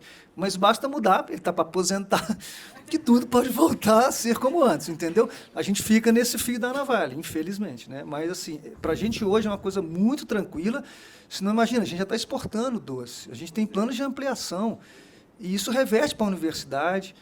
Assim, para a gente, essa ideia da taxa, a gente nem fala essa palavra na FUNARB, até a ideia de doa, essa visão de você ter que recuperar o que você gastou, isso é coisa tão insana para quem é do mundo, como eu sou, da gestão, isso é tão completamente sem pé nem cabeça, então não existe. Eu escutei muito bem aqui hoje, se a gente não puder ser remunerado pelo que a gente faz, você não consegue ser excelente, você vira um parasita da ICT, aí você acaba, entendeu? Então, assim, ou tem ou não tem. Obrigado, professor. Só antes, algum comentário da mesa sobre a pergunta? Não? Só para a gente ir para a última pergunta, só um último comentário sobre a mesma. Só para complementar mesmo o que o Rodrigo disse, né? Na minha visão, assim, o movimento ele tem que partir do instituto, da universidade. O movimento tem que partir da instituição. Claro que a fundação junto, né, para gerenciar, mas o movimento ele não tem que partir a partir da fundação. Tem que partir a partir da instituição. Por quê? Porque a instituição ela não produz café e a gente comercializa café. A instituição faz pesquisa. Só que fazendo a pesquisa vai ter algo que vai derivar daquilo, o café. E o que a gente vai fazer com esse café? Vamos jogar fora, vamos enterrar, vai ser um problema ambiental. Então, isso é algo que a gente precisa, a gente tem que tirar assim, a palavra produção, a instituição está produzindo, então não está. A instituição está produzindo pesquisa, está fazendo ciência, mas dali está derivando, está escoando um excedente. O que a gente vai fazer com esse excedente? Né? Então, essa questão é o excedente. Então, o movimento tem que ser junto, a partir da instituição, junto com a fundação, mas a partir da universidade ou do instituto. Né? Nós até encontramos uma forma de fazer, não como a de vocês. Nós até encontramos uma forma de auxiliar essas instituições, essas unidades que têm esses excedentes em função do ensino, da pesquisa, da extensão, mas não do modelo que vocês fizeram. Um modelo de projeto que a Procuradoria Federal entendeu que poderíamos iniciar, que quem sabe isso pode depois levar a gente a passar de um novo patamar. Tá. Só lembrando que toda a web nossa tem um PRODIN, um projeto Sim. com vencimento anual, com tudo previsto. Isso. Só reforçando o que o professor Olinto falou, a importância é de ser um incidente de pesquisa, o café é de um jeito. Olha a diferença para a indústria. Os professores lá não estão educados com isso ainda. O café é bom agora, mês que vem pode ser uma porcaria, no outro pode não ter. Sim. Porque senão seria produto. Produto que é a indústria que faz, procurando homogeneização. A gente faz pesquisa, então pode ter uma porcaria semana que vem, pode ter uma coisa maravilhosa, pode não ter nunca mais, entendeu? Isso é importante. Obrigado, professor. Obrigado, Klinger, também pela pergunta. Vamos à última pergunta e a gente fecha o nosso painel. Obrigada por oportunidade. Queria agradecer esse momento. Infelizmente, me economizou uma visita. Eu sou Maria Eduarda, da captação lá da FEC, da Universidade Federal Fluminense, no Rio. E ano passado a gente estava organizando uma visita ao FUNARB, mas por alguns motivos não aconteceram. Infelizmente, essa excelente explanação talvez não queiram continuar. Exatamente. Eu queria agradecer, e a gente conversou muito aqui sobre o aspecto externo, né, para como a fundação, a instituição se relaciona com órgãos de controle e lá fora. E quando eu vejo vocês falando, eu vejo sempre na visão do futuro, eu fico assim, a FEC não vai conseguir. A gente assim não vai conseguir. Porque eu consigo antever alguns bloqueios internos, de visão interna de como a gente age, é cultura. Como o professor falou, é cultura. E lá ontem, quando a gente falou sobre atendimento de excelência com o coordenador, eu fico pensando se na linha de projetos, que como na divisão, né, unidade de projetos, alguma coisa assim, já eu, pelo menos eu, talvez só a minha fundação, ainda bem que minha superintendente não está aqui, pelo menos eu encontro e vejo muitos bloqueios na mentalidade de como agir. Às vezes usando as legislações como uma forma de, não, vou sentar aqui nesse processo, porque a legislação diz, não pensa fora da caixa. E semana passada a gente está num processo de rever nossos objetivos estratégicos, né? Acabou um ciclo, a gente está iniciando outro. E um dos objetivos estratégicos da captação, minha responsabilidade, é inovar nas formas de captação, recursos próprios. E o retorno que eu dei para o meu diretor-presidente, professor, a gente não tem estrutura para isso. Olha só como eu sou, né? Eu não consegui investir nisso porque faltou braço, faltou mentalidade. A gente ia avançar muito e a gente não ia conseguir aplicar. A gente tem um projeto com a Prefeitura de Niterói que se chama Acelera Niterói, que parece um pouco com o FUNAB, porque a gente capta empresas locais e a gente pega o recurso da prefeitura e faz incubação, a gente faz todo esse processo, é bem bacana, 5 milhões só, é bem chutinho, mas a gente está começando. Mas aí, quando a gente foi cobrar o nosso preço, a gente pensou no mecanismo de doa. Esse aqui é o valor do projeto e esse é o doa, que não faz sentido, porque é o nosso produto. A gente tem um setor de inovação, assessoria de inovação, mas a forma de contabilizar o recurso ainda não está entrando. E a forma, toda vez que a nossa assessora de inovação demanda alguma coisa internamente para compras, aí quando o Carlos falou sobre como o projeto, como funciona o café, eu fico duvidando. Mas as compras entram pelo gerente de suprimentos de compras da fundação e segue a lógica de projetos. Enfim, fiquei pensando em várias OBS que poderiam botar dentro da própria fundação. E a minha dúvida qual é a minha pergunta? Como que a gente, pensando numa longa visão, como começa? A gente começa a estruturar esse pensamento de inovação, mas como a gente faz da cultura dentro da fundação? Porque agora a gente não tem recurso para treinar uma equipe separada para a visão, porque o recurso precisa entrar para a gente começar a andar. Como que faz isso? Qual é a magia disso para isso acontecer? Sem recurso não tem jeito, não. Obrigado, Nata. Isso é fato. Mas olha só, a sua pergunta tem alguns elementos muito importantes. Por exemplo, um deles é o aspecto cultural, e esse aspecto cultural está diretamente relacionado com a caduquice do pensamento de taxa. Porque como é que eu movimento uma equipe, torno uma equipe muito engajada no trabalho dela, né? Como é que eu invisto em tecnologia da informação e todo o custo que isso me traz, para manter a excelência, o prazer de trabalho, o resultado claramente perceptível, gerando indicadores em uma BI de alto... Como é que eu faço isso sem recurso? Então, assim, mas se você começa a mudar a mentalidade, por exemplo, nós criamos um programa de inovação interno, muita melhoria processual nossa, nas 3 unidades, nas 4, inclusive, se a gente considerar o CSC, vieram de quem opera aquele lugarzinho que ninguém mais opera. Não é a gente que está na direção, quem está na jurídica, quem está nas coordenações, que opera aquele probleminha no teclado daquele tipo de coordenador. Então, quando se coloca de baixo para cima, as pessoas já se ativam, mas precisa de treinamento, precisa investir. Tá? Eu vou só complementar que me lembraram de um negócio importante. A gente também fez uma parceria que vai ser inaugurada agora em agosto, um termo de acordo de parceria com a universidade para a recuperação de uma usina hidrelétrica. Então, isso também não deixa de ser uma forma de captação alternativa, porque a gente zerou a nossa conta de energia elétrica nas unidades. E o excedente do que a gente está gerando é doado para a universidade, que encontrava uma conta de luz absurda por causa do contrato com a CEMIG. E, assim, foram alguns anos fazendo, mas, assim, a recuperação do capital é muito boa, e nem todo mundo tem uma usina hidrelétrica para tocar. E um último recadinho que eu esqueci, que é parte importante do espírito fundacional. Nós não podemos ter produtos no laticínio e no supermercado iguais ou similares. Eles têm que ser melhor, porque eles estão próximos da ciência, têm que se relacionar com a produção científica. Portanto, os produtos que vocês vão experimentar daqui a pouco, todos eles têm 0%. É um processo de desafio microbiológico, não tem conservantes químicos. Então, sim, aí você impacta o mercado, aí você faz diferente. Quem que vai? A Danone tem? A Nestlé tem? Entendeu? Sim. É pouco, mas está ali. E do nível que a gente tenta que seja o melhor possível, né? Obrigado. Os demais? Só Inclusive, pra se já complementar, quiser, Rafael, já complementar a pergunta e já fazer suas considerações, a gente encerra com a fala de cada um. Obrigado. Então, complementando, né, acho que sem dinheiro não faz mesmo, e sem autonomia fica mais difícil.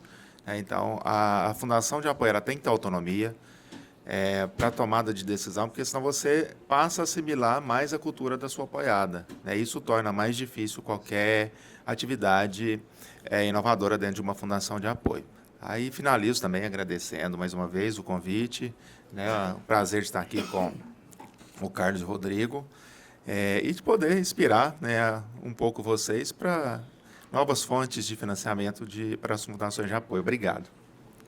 Carlos. Agradecer também e só tocar num ponto que o colega perguntou ali também sobre legislação, no nosso caso, porque assim, de novo, a gente não é fundação, então a gente já nasce do passo 2, né? Então a fundação já quebrou, já se reconheceu o papel de inovar, de fazer essas iniciativas diferentes, de ter criado a Fundepar. E uma coisa que chamou atenção muito ontem era a fala de a dificuldade da fundação de exercer o seu trabalho básico, que é a de gestão de recursos, pela falta de reconhecimento. Então, eu fico pensando, às vezes, na cabeça de vocês, cara, se para fazer nosso trabalho básico já é difícil, me fala como é que eu vou criar um fundo de investimento? Que bicho estranho esse, diferente. E aí, só para falar que a gente é regulado da mesma forma que vocês, pelo menos. E a partir do momento que toma a decisão de trabalhar com o mercado de venture capital, aí é um universo mais tranquilo. O que eu quero dizer tranquilo?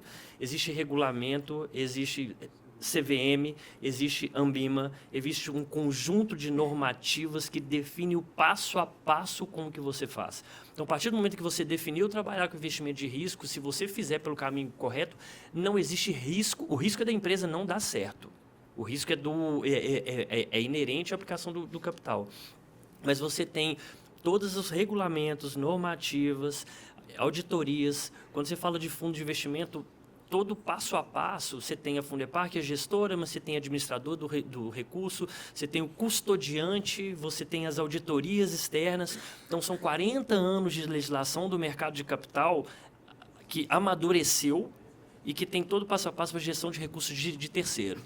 Então, isso é só para deixar um recado de que, caso exista a intenção de trabalhar com o mercado de investimento, de capital de risco, vocês não estarão desbravando algo novo. Existe uma estrada completamente pavimentada, adequada, e existem estruturas que já se replicam no mundo inteiro e no Brasil que permitem isso. Então, não é arriscado fazer esse tipo de atuação. E, mais uma vez, obrigado, pessoal, pela presença de todos. Foi um prazer aqui conversar com vocês. Até uma próxima oportunidade.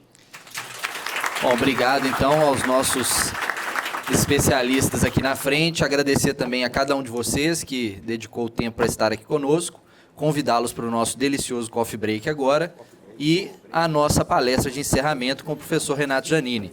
E já aguardem na agenda, 15, 16 e 17 de outubro, Brasília, Congresso Nacional. Obrigado, pessoal.